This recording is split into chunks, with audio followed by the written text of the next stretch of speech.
The stepstones will be settled in time. You have dragon riders, father. Rhaenyra is Viserys' heir, and so she's trying to make her mark to be able to bring in something to the table that other people will hopefully respect. I think that Viserys did a poor job. You see him first look to other members of the council for their reaction, and they look a little bit perturbed. If he was a stronger leader, what he could have done was ask her a question of like, why do you think that that would be a good idea? Which shows that she's allowed to have a voice. Being that she's young and female, it's frowned upon. That sigh was kind of like, why are you annoying us with this prattle? It's meaning that it has no real value. It isn't that simple, Rhaenyra. It would be a show of force.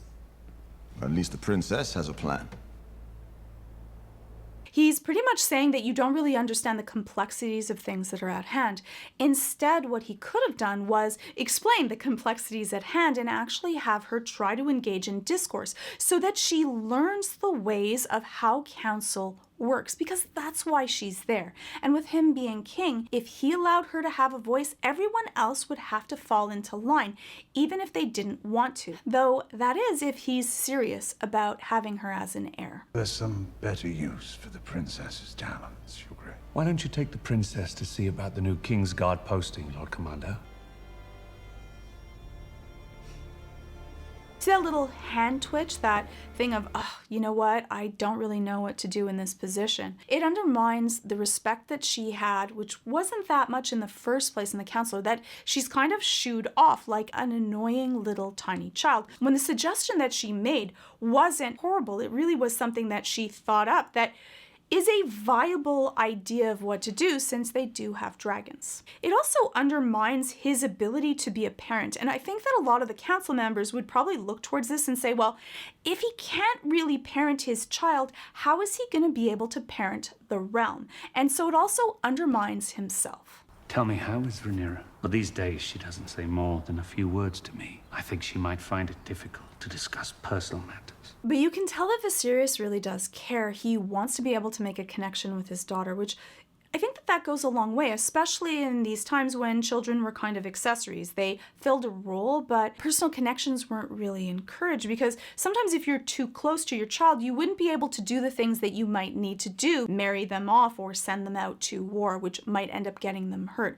So it was actually frowned upon for some very valid reasons, but Viserys does want to connect with her, especially after having this horrible encounter where he sent her away in a way that was embarrassing to her to counsel. I wish she would approach me. What if you went to her?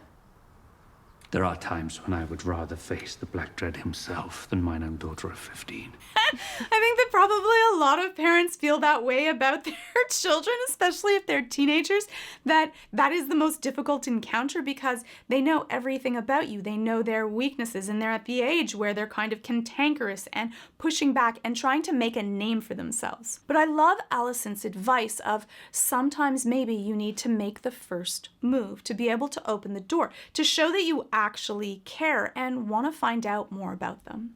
And that's a good technique. We haven't spoken much since. A regret of mine.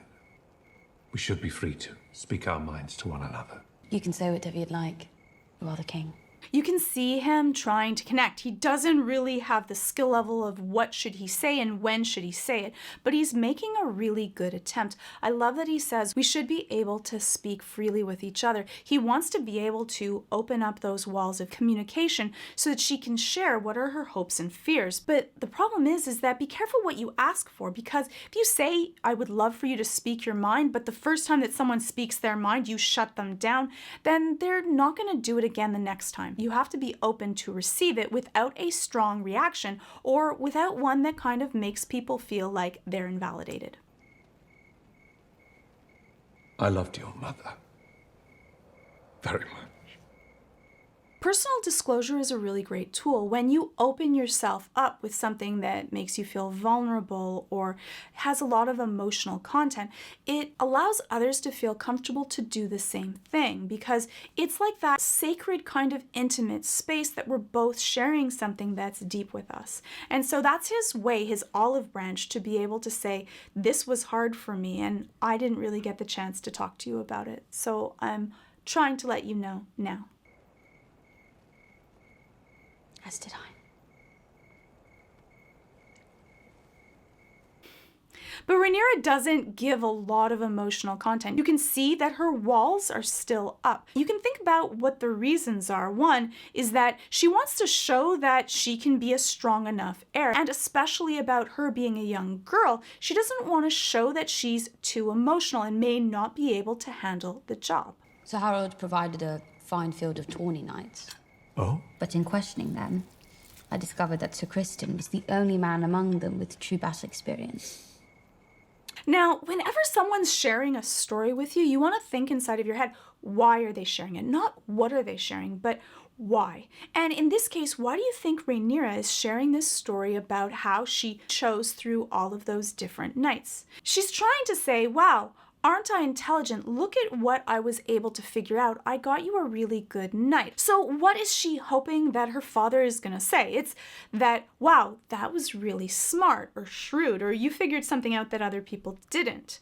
And I'm happy that I chose you for the job. Even more so, it's good that I chose you to be my heir.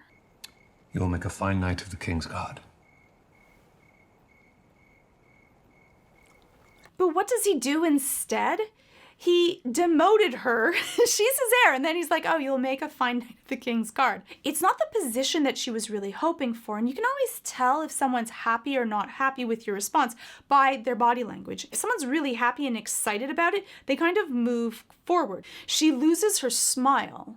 That wasn't what she was hoping for. He missed the bucket. Here he is trying to connect with his daughter, but he's so busy inside of his own head that he missed the cues of what she was really hoping for. Personal interactions, conversation, and being able to connect with people, it is a skill that you have to kind of work on. But he definitely didn't do a great job because he isn't even looking at her when she loses her smile. So he doesn't even pick up that he gave her a small slight that she didn't appreciate. Today at small council. Paid no mind. Then she wants to give a heartfelt apology for possibly offending him or for her not following protocol. But instead of listening to her and letting her go through her full apology, he cuts her off right away. I thought I might have had some insight. You're young. But You will learn. Oh, and there we go. This one I really dislike. When he says you're young, whenever you give someone a blanket statement or stick someone in a box, that's kind of that invalidating reason. Oh, it's just because you're young. Oh, it's just because you're from here. Oh, it's just because you don't have experience with this anymore. He's invalidating everything that she brings to the table, all of her traits, all of her qualities, all of the things that make her unique to who she is.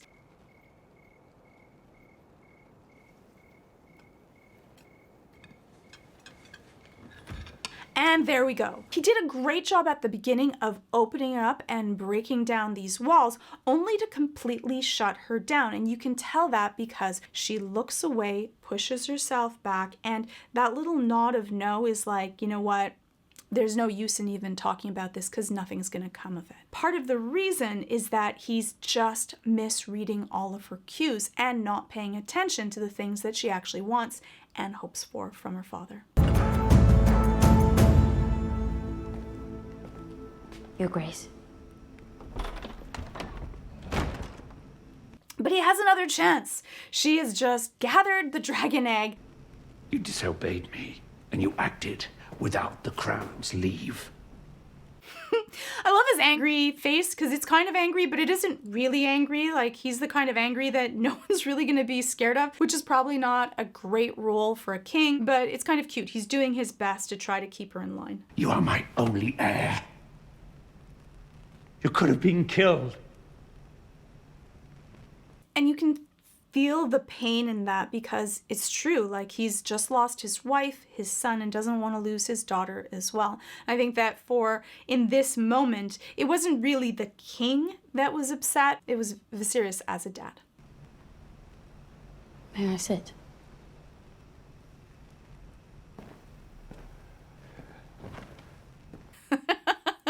And with her not even defending herself or discussing it, very calmly asking to sit down, because she threw a curveball, something that wasn't expected, he doesn't know what to do. He was expecting to have a straight up battle right then and there.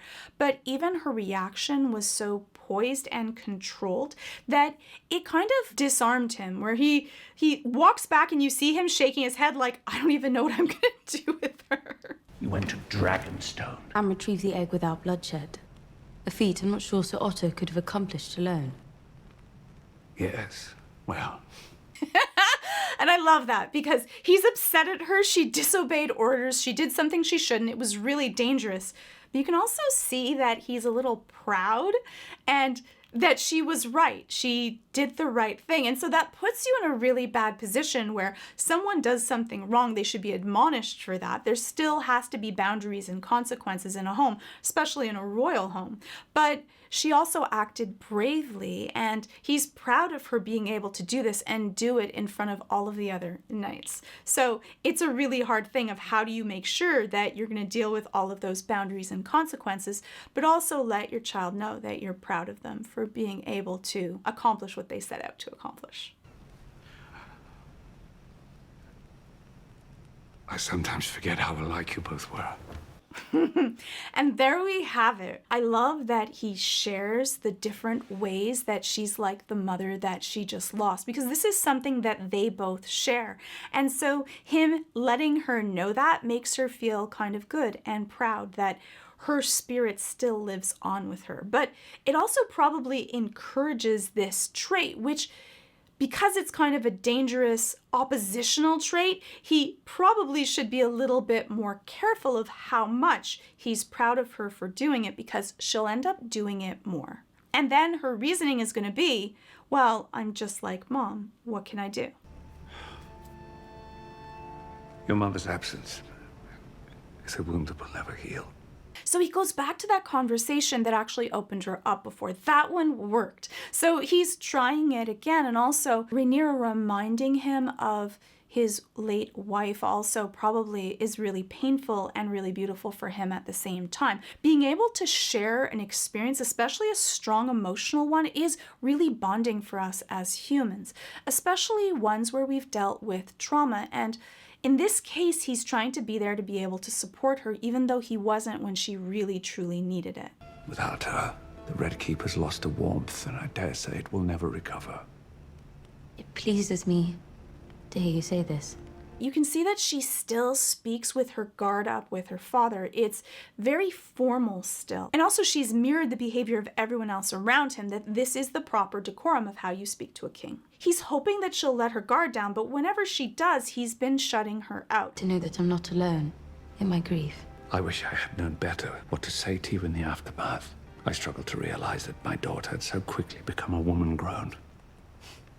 I think that it's important for parents to share when they've made a mistake and to apologize for it. A lot of times people think that that would be something bad to do because it's showing weakness or it's showing that they're doing something wrong. But all of us are human and none of us will be perfect. And by apologizing, it's teaching your children to also be able to apologize. And even though you're in a place of power, that doesn't mean that you are all-knowing and always right. Some of her hurt and pain of being neglected slowly go away because at least he's acknowledging that he failed her in this and he feels bad about it. When he states that you've grown up throughout this period of time, it's also saying, I see you. Isn't that what we all want? We want to be able to be seen and really seen for who we are. So I think that this is a really beautiful moment of both of them being able to share that, and her feeling of warmth and even blushing and looking away. That guard is slowly coming down at knowing that her dad notices that she's growing up. But you are my only heir, and our line is vulnerable. And so your first duty is to the realm. Mother would have understood this just as I do.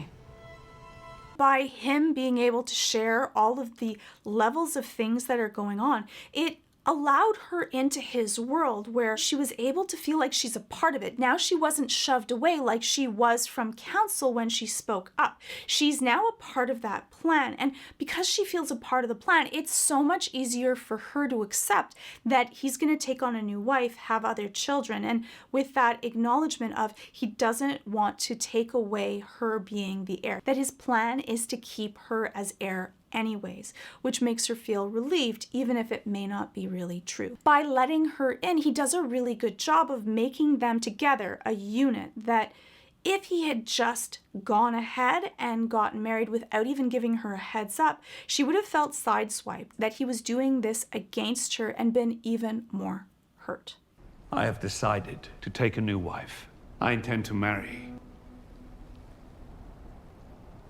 the Lady Alicent Hightower. But then he goes and unravels all of it by naming Alicent Hightower as his soon-to-be wife, which then makes Rhaenyra feel like she was completely left out into the cold all over again. Whether you are a commoner or royalty, anxiety is something that we all have to deal with. If you want to learn in-depth ways on how to manage it, check out my brand new Nebula class on beating anxiety. It covers what anxiety is and straightforward tools and techniques on how to cope with it so that you can start living a better life today. There are also brand new Nebula classes from Thomas Frank on Business 101, Legal Eagle on how to sue like a lawyer, Sam from Wendover on persuasive communication, as well as classes on music, writing, animation, travel, and much more, with new classes going live every single week. They're all masterfully produced and available for just $10 a month or $100 a year, and that includes thousands of ad-free, sponsor-free videos that are already on Nebula, and all the new videos coming out every day, including me, and all your other favorite education creators, including originals, exclusives, extended, and bonus videos, only available on Nebula, like my 2-hour Jinx saga from Arcane. And for all of you who've already signed up for Nebula, including through CuriosityStream, it's just $5 a month or $50 a year to upgrade for classes. And right now, if you visit nebula.app/Georgia Dow, you can sign up for the annual plan for only $80 a year. So just hit the button on the screen or the link in the description to sign up and start watching today. Let me know what are your favorite interactions between Rhaenyra and Viserys. Did I catch all of them? And what are your thoughts of how he should have handled choosing Alicent Hightower as his new bride? Hopefully you liked this video. If you did, please hit subscribe. And if you share it, I would be most appreciative. So thank you so much.